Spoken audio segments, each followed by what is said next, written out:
Dear audience, you're all a pile of garbage and I hate you. But you're welcome to the show anyway, to this actual play set in the world of no return. And with us are your superiors in every single way, every member of this cast who are just great and so much better than the average person. So yeah, how are we? Hi, Keir. We'll go around this way. I wonder how that's going to play with the audience. I don't know. They'll like it. I think they'll like it. See, my hope, and what I think actually will just make it a stronger start, is that we actually edit out all of this stuff that we talk about at the start and just start with your nice little just start with your nice little intros, your recaps that you do. Yeah, if you don't do that, then I'm just insulting the audience, so it's fine. Excellent. I'm good, Dylan. How are you? I'm great. Thank you for asking. Gemma, how are you? Yes, I am well. Thank you very much. Excellent. Cameron? Not so many tears, you know. Good. Yeah. That's the appropriate amount. Not so many. You gotta have some, but you don't want too many. Moderation. Yeah, it's about keeping your eyes lubricated. That's important. Just like my mum used to say. Jack, what's the crack? Yeah, pretty good. Got a big steaming pile of content for the trough. For all you audio hogs out there, coming up. Oink oink, audio hogs. Welcome to the show. Come swim in our filth of audio. Have you seen dirtier sound waves than this? I don't think so. It wouldn't surprise me if there's like a podcast platform out there called like Audio Hog or Audio Sound Swine or something. Sound Swine is pretty solid. Does that exist? If not, we're finding it. Yeah. Sound Swine. No, it's just pig sounds. Quickly, we need to get on this. The sacred texts! Okay. Speaking of swine sounds, why don't you give us an amazing intro, or not intro, recap here? I will indeed. Welcome to our table, and welcome to our story. In the hallowed silence of the forsaken temple of Ai, Swifty, guardian of the vulnerable, weaved through the echoes to assure the safety of his barrel boys. With a gentle hand and a warrior's resolve, he calmed their fears, whispering promises of protection, his presence a steadfast shield against the world's cruelties. But as shadows whispered of a well-dressed man, a spectre in the underbelly of the temple, Swifty's concern deepened like a storm cloud shadow. Hector, his squire, spoke of a pact wrapped in gold and secrecy, a pact with this very phantom whose visage danced just beyond the edges of Swifty's memory. Swifty's mind, ensnared, became a puppet to subtle magics, his memories reshaped, leaving him in a mist of confusion, the man's image dissolving from his thoughts as a mirage fades with the wind. Guided by Hector's words, he delved deeper into the labyrinth. There, in a chamber that seemed untouched by time, Swifty discovered an enigma that defied his understanding. A shimmering orb pulsating with a light that seemed woven from the very fabric of the arcane. This spectacle of magic so alien to Swifty's world of tangible battles and visible enemies left him grappling for understanding. It was a puzzle that lay beyond the reach of his sword, a mystery that required a key of a different sort. Jorvin's steps traced back to the sanctuary of his warehouse, a bastion for his worldly treasures. There, in the dim comfort of shadowed shelves and the scent of aged wood, he discovered Rowena. In the quietude that blanketed them, Jorvin, garbed in the vulnerability seldom seen by others, reached for a connection deeper than the commerce of the streets, revealing the tremors that his first dalliance with death had etched upon his spirit. It could have been a tender moment, but the intimacy of confession shattered like glass against stone. A crimson stain bloomed against the fabric of one of his finest robes, her makeshift bandage. An assassin's cruel intent had carved its mark upon her, a silent herald of the violence that lurked in wait. The assassin, a wraith in the dance of blades, sought to weave the finality of death into the tapestry of their fates. But the tapestry was not yet complete. Swifty, driven by the enigma of the well-dressed man, burst forth, a maelstrom of righteous fury. Yet in this fray of shadows and steel, even Swifty's formidable strength met its match in the assassin's poisoned embrace. As Swifty lay ensnared by Venom's kiss, the battle's tide turned. Jorvin's blade, a sliver of moonlight, and Rowena's grasp, the anchor in the storm, coalesced in a moment of desperate courage. Together, they turned the assassin's certainty into doubt, his advantage into his end. But Salryn, clad in the mantle of her duty, stood amidst the scattered ranks of the city guard on the parade grounds. The moon and sun shields, ever the vigilant sentinels of day and night, now found themselves adrift in a sea of confusion, rudderless, without the command of their captain-commander, the Lord of Night and Day. Compelled by a sense of impending doom, Salryn shouldered through the sea of indecision and breached the sanctum of the absent leader. The office, once a chamber of strategy and resolve, had become a hollow shell, where she found the commander, reduced to a quivering relic of his title, a man drowned amidst his own fear. She left the commander to his disgrace, her resolve steeling her against the tides of chaos. It was in the crucible of uncertainty that Zoran emerged. With a clarity honed by years of mercenary command, Zoran laid out the stark truth. 3 options he set before her, 3 pillars to uphold the city's safety. Quench the fires of sabotage, shield the mangonels that stood as guardians on the northern wall, and protect Premier Vita, the city's guiding star. In his parting words, Zoran unveiled a truth as sharp as a blade. The Vashikanaya's loyalty was not bound to the city, but to Vita herself. Her fall would sever their ties, leaving the city vulnerable to both abandonment and betrayal. Okay, so where we last left off then. Swifty lying bloody, not quite wounded, but injured enough in the fight, kind of taken out of him for now, on the floor of Jorvin's warehouse. As Rowena also injured and kind of like half stabbed. Thanks, Jorvin, for what he's done in taking a life to save one. While Salryn is offered a hard choice. Step up and sort this place out, or see it all come to the ground. But before that, hey Jack, how old is Swifty? I'm not sure Swifty knows exactly how old he is, but I would say he's probably at least 30, if not closer to 35. It is then about 26, 27 years ago. You have been thrown out of your house. Said get out!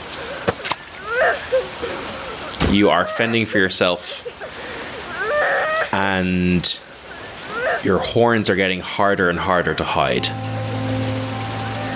How and what does Swifty do to survive on the streets? Swifty, wee guy at this point, very much going around in his like a kind of patchwork little, even call it a robe is kind of over the top. It's just pieces of clothing that he's able to get on wrapped around his head. He got quite a nasty head injury a wee while back, which just required some bandaging up, but he realized if he leaves those bandages there, he can sort of pass for not much going on underneath them. Isn't really doing much to try and keep himself alive. He's not really thinking in those terms. He spends most of his time moving from place to place and drifting through various different fantasy scenarios to sort of imagine a reality for himself that isn't this. Yeah, and I think as you kind of drift from neighborhood to neighborhood and district to district, progressively getting into the poorer and poorer and poorer areas until you eventually land in the slums, you're rarely kicked at or anything like that, but you're often made to feel unwelcome, and you're rarely made feel welcome. From each place you go, there's shouts and there's name callings and there's rumors and there's people cursing you for bringing ill luck on them and their family, and, you know, people calling you unclean and unwanted.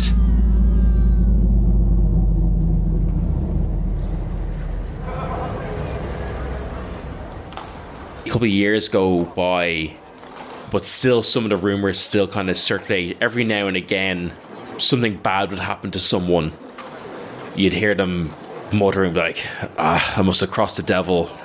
As you get settled in and as you have kind of survived, maybe, you know, not unwillingly but unwittingly survived for a couple of years, kind of what does that kind of next stage in Swifty's life look like? Well, at this point, he's worked out that although it can be quite hard to find shelter, and shelter is actually quite important, unfortunately.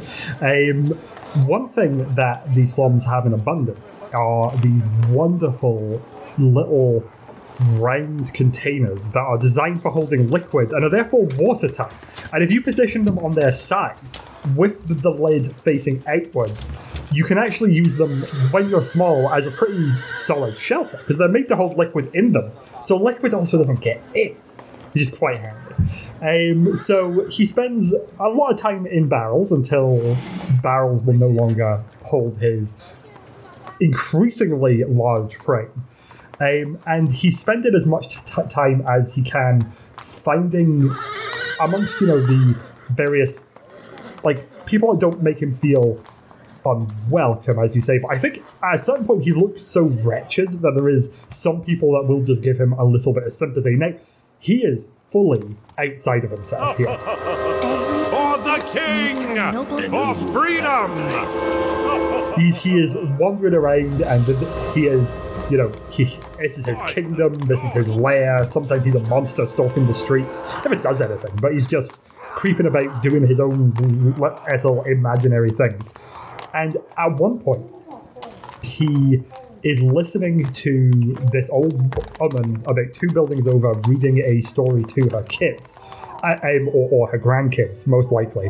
He's fully just assuming he's one of those kids at this point, but he knows better than to get too close. So he's lying in his barrel, dragged it into this alleyway, and she starts telling a story about knights and these questing knights and these heroes that go around righting wrongs, and they go on something called an errand, where they're supposed to effectively live rough and just sort of like live off the land and move around, having no steady home. And he realizes this, like, he's probably about 13 or so at this point, like definitely old enough where he shouldn't be living in a fantasy city world, but this is his coping mechanism. He realizes that's what I'm doing. That's the explanation for why he's in this situation. He's on an errand. That makes sense. So he gets his barrel lid, good shield, gets a brick, and he starts wandering around at this point, this weak kid, to seek out injustice and right wrongs to finish whatever his quest is. As soon as he can work out what that quest is, he can finish it, and then he gets to go back to his castle and live with his family who still love him. That's his internal view of the world at this point. Full-on denial. Anybody else want to cry? Oh, yeah. I need some violin music.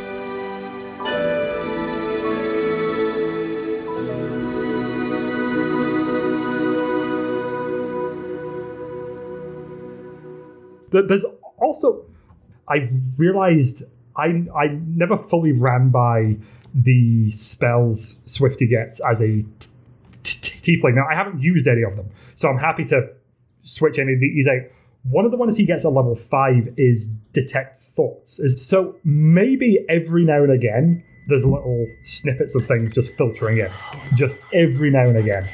Which, so he's getting very, very good at ignoring both those thoughts and his own ones, because he is, got to focus on the fantasy world. He needs one loud noise in his brain, and that is going to be whatever narrative he spends for himself. So he has his little shield, his little brick, and he's off to go fight evil.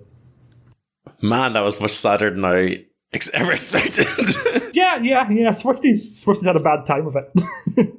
In the beginnings of your knight errantry, you start hunting out evil, and this is, 20 years prior almost to the current events. You've gotten into some rough situations, and, you know, these kind of rumors build and build now that there's not just a devil in the city causing ill luck. Now there's a devil causing harm. Kind of one day you're out questing, as you do. You come across this old man being attacked. What would like a typical young Swifty attack in the name of defense look like? Swifty, even as an adult, isn't particularly skilled. He's just very strong at this point. So I think it is literally, he's probably fashioned for himself kind of a prototype of what will be his maul in the future, which at this point is a kind of hefty stick with a brick tied to it on the end. And yeah, the same thing he does as an adult. He has never moved beyond the person he probably becomes at about 15, which is run straight forward, leap in the air, and bring the hammer down. And as you do this, you kind of like run, crack this guy who was like robbing this man. The old man kind of looks at you and says, "Oh goodness, oh god, that sounded like quite an ordeal." And you kind of look at him. He's kind of got the like, you know, milky eyes. He's clearly like, you know, at least partially, if not fully blind. "Thank you. He's meaning me all sorts of harm. Are you okay? What's your name?" Oh, that's no problem, fair citizen. My name is I currently have forsaken my name as part of my quest. You know, I had to lay down my nobility, you see. Oh, I see. I know. You've left your family behind and searched for adventure. Is that what I'm understanding? Not adventure, but righteousness. I must find it in this accursed land. Well, righteousness needs, you know, a full belly and some warm bones.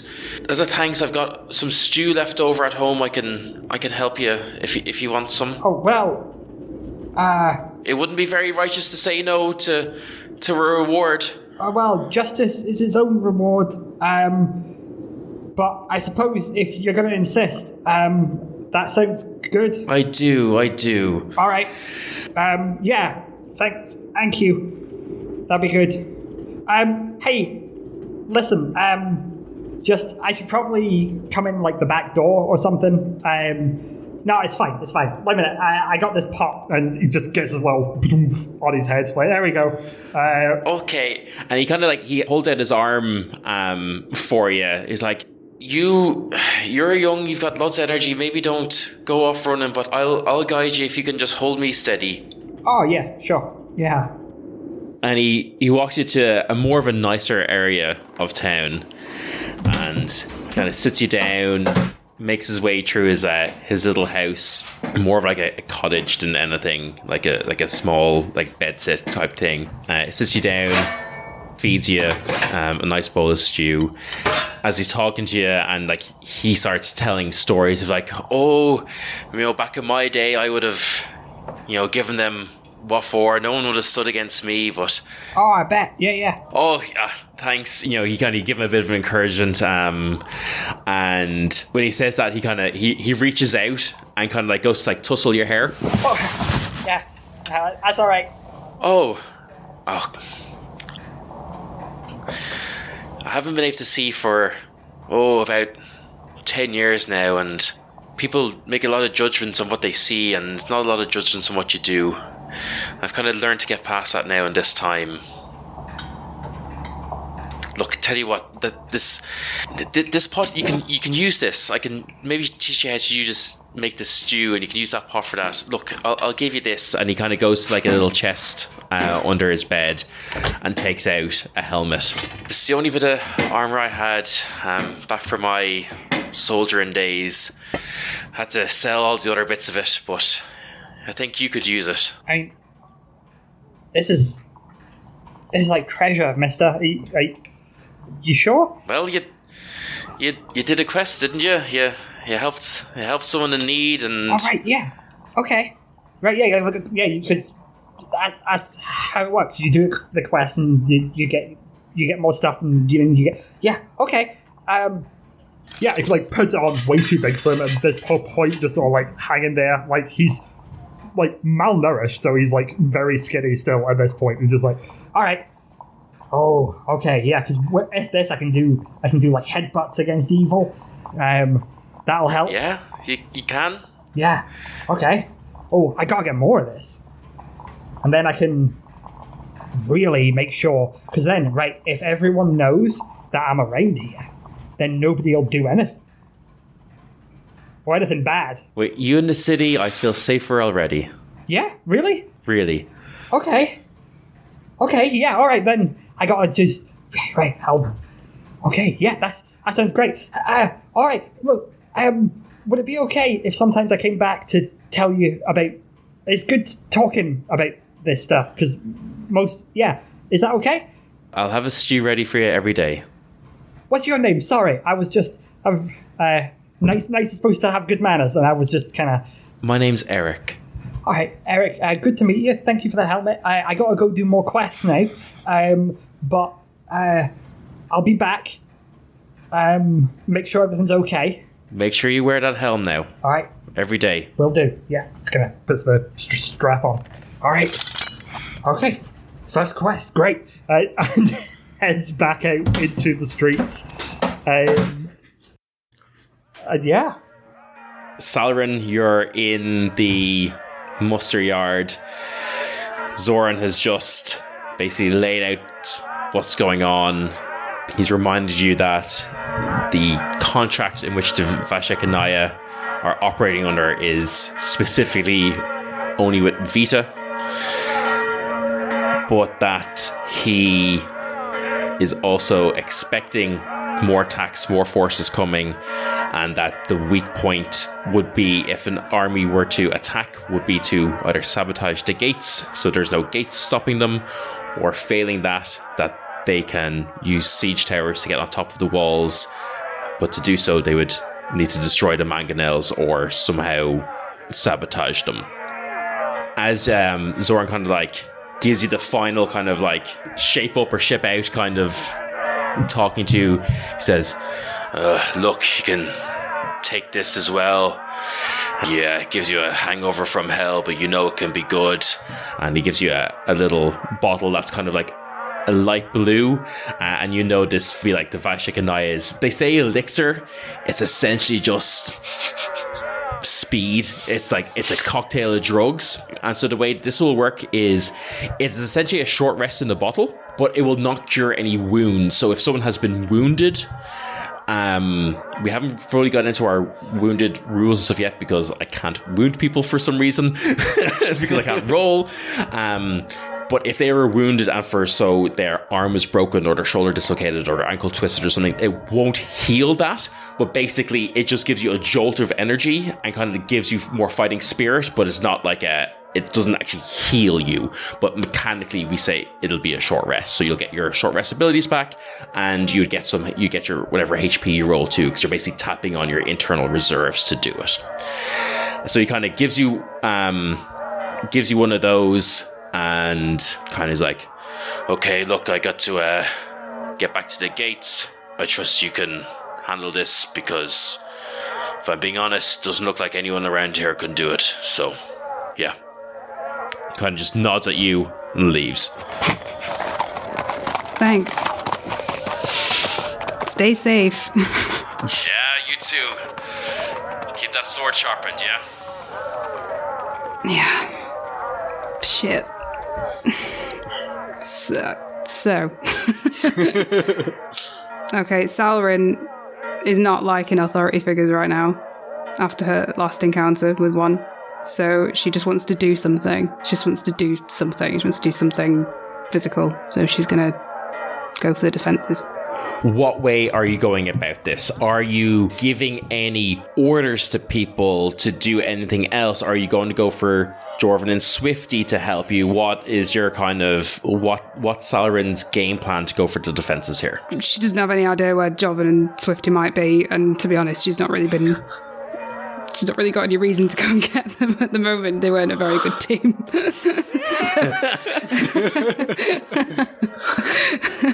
Sorry, guys. So I think, I think Salryn's just... Is Sophia still around? Yeah. Yeah, Salryn's just going to turn to Sophia and just say, look, just get any sun shield, moon shield, anyone. We need them. We just need to round them up. We can't have them just running around. Yeah, sure, yeah. Okay, and she starts shouting out, like, typical, like, city guard kind of voice, like, okay, hey, everyone, get together, line up. Everyone starts kind of, like, line up, finally kind of happy that someone is taking charge and saying what to do. And there's probably 40 or 50 city guard in the square here. And you see kind of across the city, there's still kind of like fires going on, kind of like spotted here and there. You know, you see kind of like a new one that's just gone up in the past, 30 minutes or so, as well, as there's still definitely like insurgents in the city. But everyone kind of starts looking towards you now. Okay. Hi. I think most of you know me. I'm Salryn. Okay. So, our leaders are shit. You hear a load of like, you fucking say that again. Look, we need to do something. We need to make sure that they're not going to be able to get in here. We need to make sure that we can lock it down. But there's still fires, there's still stuff going on. So I want some of you to still go put out the fires, but most of us need to go and make sure that Daya is safe and our defenses are strong.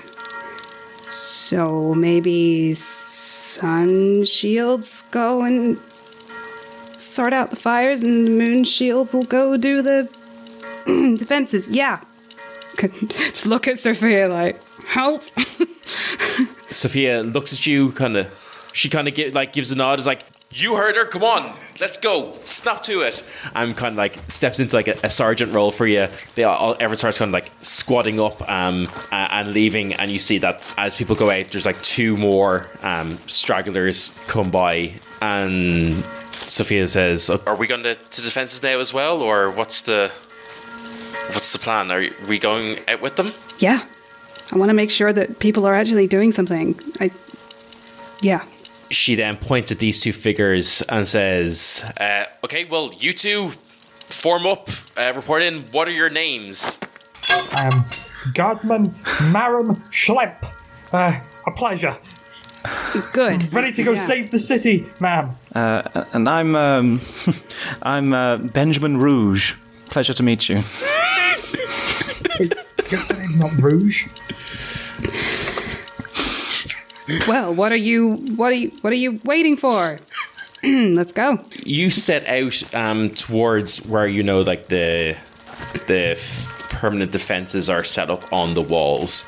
So, remind me, you sent sun shields to fires and moon shields to defenses? Yeah, just because Salryn knows the moon shield, so you have 20 people heading towards the defenses. As you go towards it, everyone give me perception checks. It's not that far of a walk or a march towards it. Typically the barracks and stuff are going to be stationed near these kind of key defenses, so you're not going to be walking for ages. 16. That is 18. 9. Benjamin Rouge. Yes. You see what would be familiar to Cameron, but maybe not to Benjamin, particularly because you're kind of in like the military quarter, like where a lot of like uniforms, weapons, kind of supply, like some stuff would be stored. You see kind of like people like sprinting towards there. What do you do?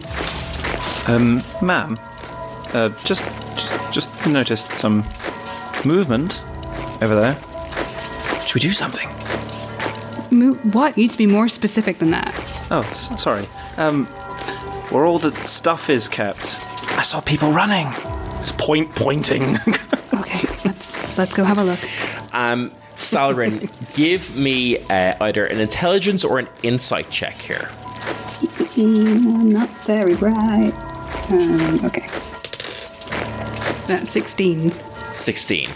You would be quite confident, having just seen off a similar group to this, knowing that these are probably unarmored, lightly armed people, that if you were to dispatch 3 of your moon shields, they would probably have to deal with this no problem. Right. You. Other dude that doesn't have a name yet. Yep.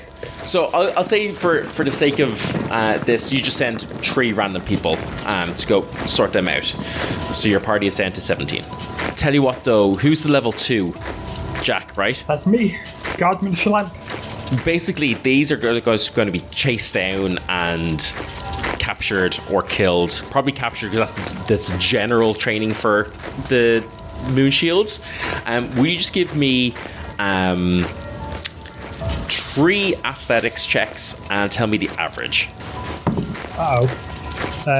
So first up, that is going to be a 8. Cool. An 11.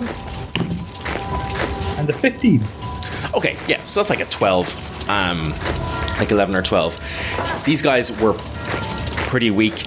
You are fairly happy that these 3 are taking care of business, Salryn, as you're kind of marching single-mindedly towards the defenses. So you approach the area where the mangonels and the town defenses, the city defenses are. It is concaved, so it is kind of like bowed in, so if a army was approaching, they would be under fire from basically 3 sides, from the mangonels that are on the walls. And speaking of the mangonels, on the east-facing side, the west-facing side, and the north-facing side, there are 4 mangonels there each, so 12 in total. You would know that these are kind of very much key for keeping any kind of siege towers or siege equipment away. As you do that, as you kind of get there and start surveying the situation, very you actually fucked my encounter entirely, Gemma, and it's great. I love it. Excellent. It's so good. Says through gritted teeth. It's so good. You see kind of close enough in the area, you see a fire begin to spark and blaze in what maybe kind of just looks like a random house. What do you do? Sorry, in which you said not too far. Where have I seen that? It'd be kind of to the west, maybe like not even a kilometer away. It's probably only 600 meters or so. I'm going to assume that the sun shields are going to sort that out. That's what I've asked them to do. Nice. What is your approach then as you're going towards these defenses? Is there anyone already there?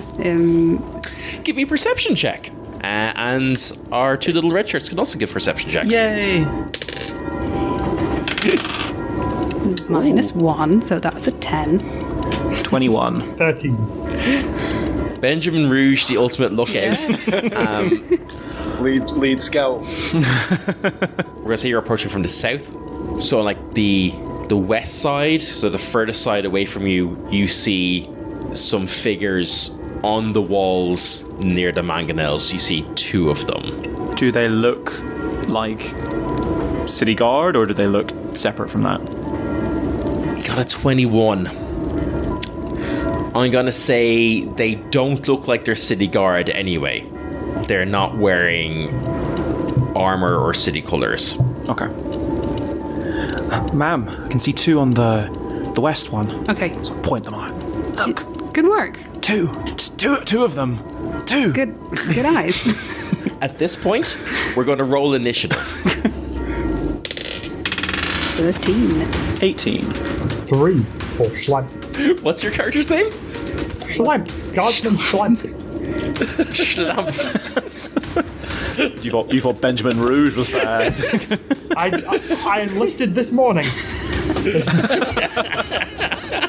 So, this is a spear, is it? Benjamin, so basically, yeah, you've seen this, you've pointed it out.